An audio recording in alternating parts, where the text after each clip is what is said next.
boy, whenever somebody starts saying, I know my rights, I'll just about guarantee you they don't.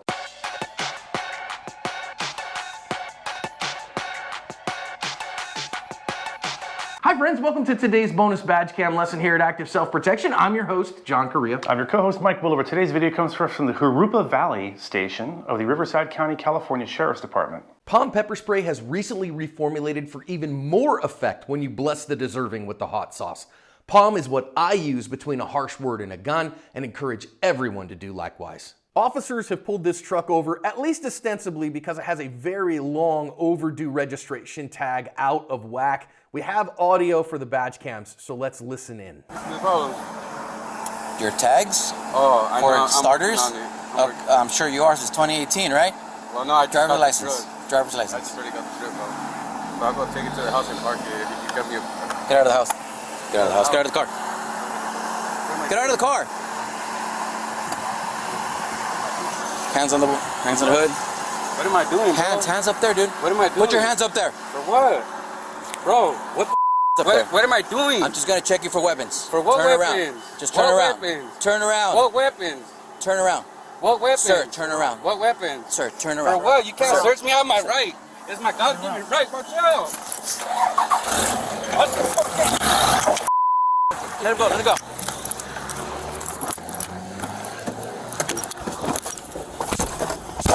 Put it up.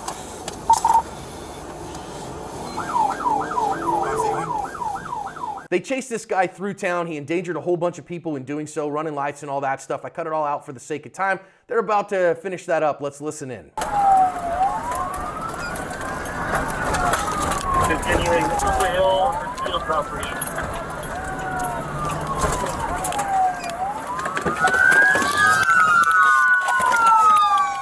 Stop the car!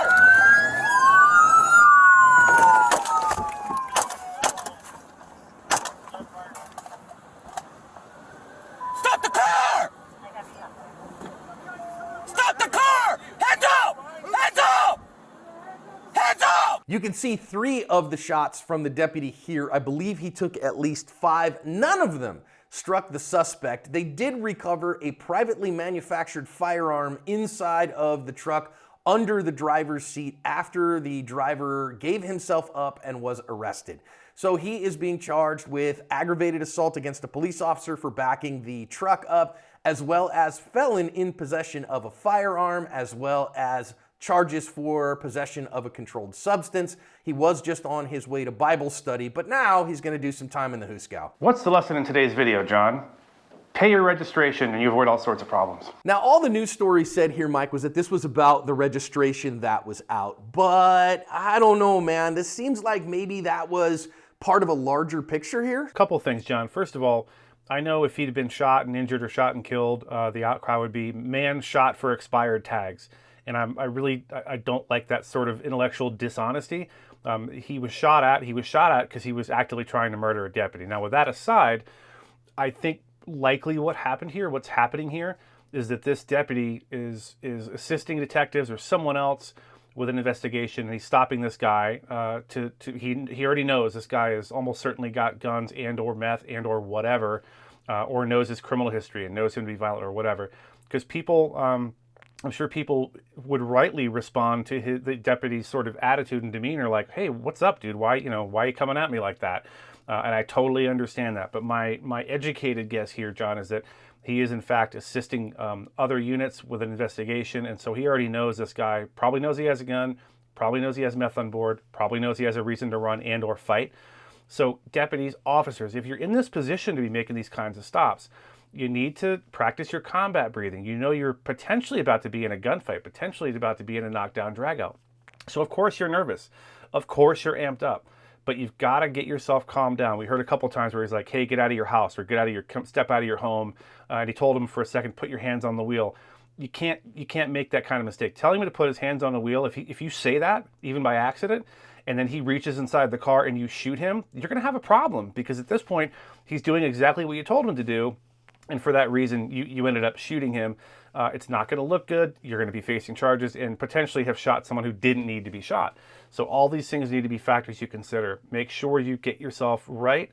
think about what you're going to say and how you're going to say it, and remain as calm as you possibly can. I get being nervous, but that nervousness could have caused a real problem here. Yeah, and I totally hear that. It's a joke about a pretense stop. Maybe this guy leaves somewhere that was a bad house, and detectives are like, hey, I want to see if I can get inside that guy's car. So is there a reason to pull him over and see what's going on? Because as part of a broader investigation, that's how this stuff starts. Now, officers, I will say this. He came in kind of hard there verbally. Now, is that wrong? No, it's not wrong. You got a known bad guy or something like that. Maybe you got to, but maybe with a little bit more officer-friendly approach that you might be able to talk this guy away from his vehicle a little bit.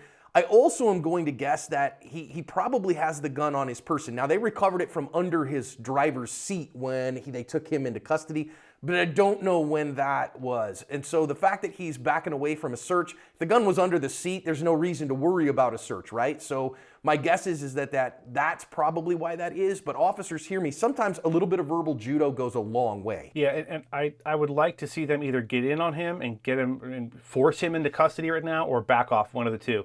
I don't like just sort of standing there as this guy's moving back towards the truck, because this is a serious danger zone. And to your point, John, about the tone, as I said, if this was in fact just a traffic stop for expired tags, this cop's way out of line. He's just being a jerk. He's coming at him too hard for no reason and potentially causing a problem where there wasn't one.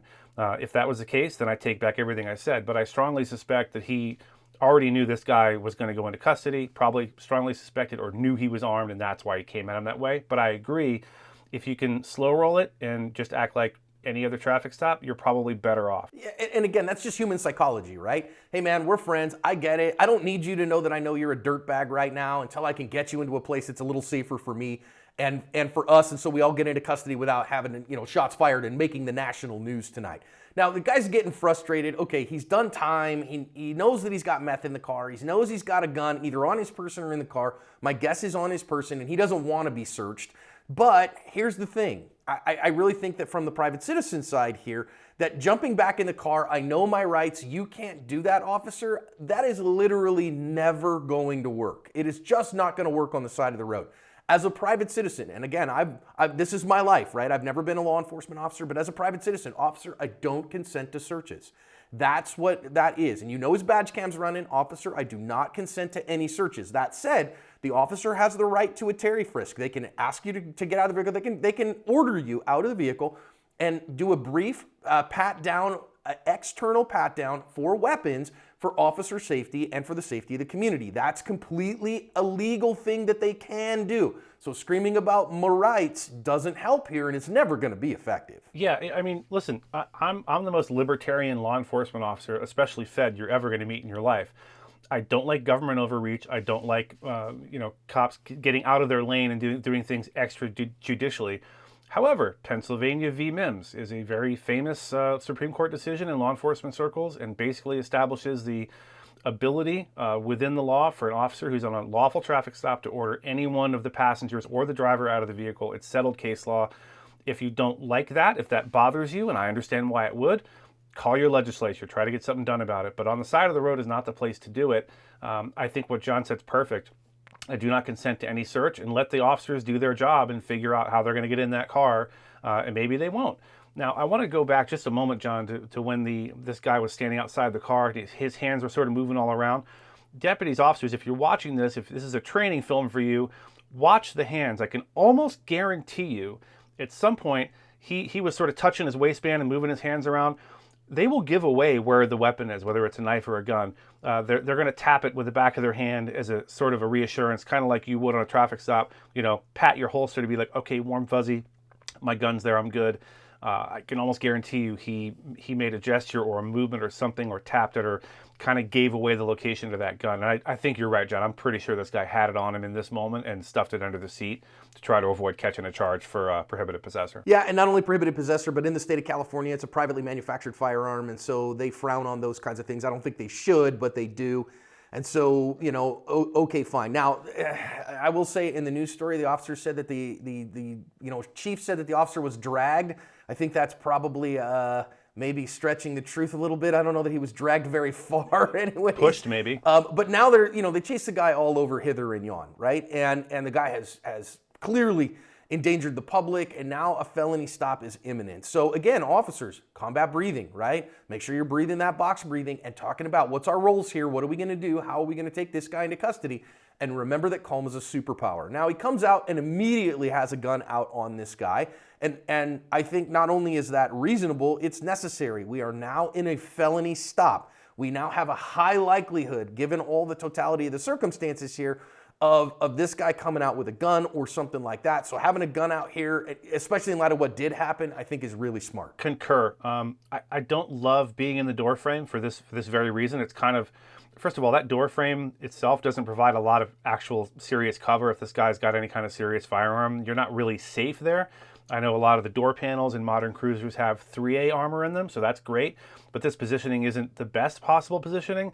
I'd rather see him get all the way out of the car and get behind the patrol car rather than being in this sort of situation. Because like you said, this guy decides to back up, which he did. You can get smushed. You can lose both your legs, or you can be killed. So try to avoid being in this, especially with someone who's this combative, who's willing to run. If he's willing to run like this, he's willing to defy a lawful order. He's willing to back into you. He's willing to shoot at you. So be safe out there. About the news story, John, officers understand, departments understand, the media, the press is not your friend. They will say almost anything. So the chief may have said, I don't know what he said, right? But he could have said that the officer was assaulted with a vehicle, and the reporter, trying to make it a more sexy headline, put dragged in all caps in the headline. I don't know. That's just as an aside, John. Yeah, I mean, you don't know where that breaks down. I think it was like, maybe not so sure about that. That was a little bit apart. Now, guy does back up. And so, again, somebody, you're in that vicinity, he knows that there's a cop right behind him, and he starts backing up towards him. Is this guy an imminent deadly threat to the officer? Absolutely, unequivocally, 100% yes. That makes the shots here 100% justified and justifiable. I will say, though, maybe were they the best idea? Because like you said earlier, you end up losing both legs because that guy smashes you with the truck. I don't know that a gunshot is going to stop him. This is why what you said earlier about perhaps backing up to the back of the vehicle would have been a better choice. Or right here, maybe even diving into the vehicle rather than worrying about shooting. Yeah, I think at this point, since you're in this position already, I think diving into the car is your best bet. But, we say this a lot, John. These officers are making literal split-second decisions. So if this is something you haven't rehearsed or thought about a lot, I think firing the gun might be in your mental Rolodex of things to do in this moment. But even if you are able to stop this guy, you're not going to stop him in time to prevent him from potentially killing you or crippling you permanently. So yeah, I think if he'd have been in a different position, that would have been preferable. But again, I'm not judging this officer. I think he did the best he could under the circumstances, and he got very good shot placement, by the way. Yeah, and listen, tool fixation is a thing, right? You got a gun in your hand, so it solves all your problems. I will say as we end here, if you go look at the original, you go watch the original release, this was the picture of the truck, and so you can see 3 of the bullet holes through the back glass. And that's pretty darn good marksmanship from this officer, but I will say, and it's just a thing we see all the time here, the auto glass does really weird things to bullets and very unpredictable things to bullets. So if you have to shoot through through that car glass, recognize the first, the second, the third, the fourth shot will not necessarily go exactly where you're aiming. I'm not saying not to take the shots when you've got a good sight picture, good sight alignment. You need to shoot. Just recognize you might have to shoot more than you think you do, and those bullets are going to go to very odd places. That said, it did get the guy to surrender once the bullets started coming into the cab, and so good job from these officers. Again, maybe sometimes the badge cam doesn't tell us everything that goes on, so let's think about that and do the best job we can and cover our asp.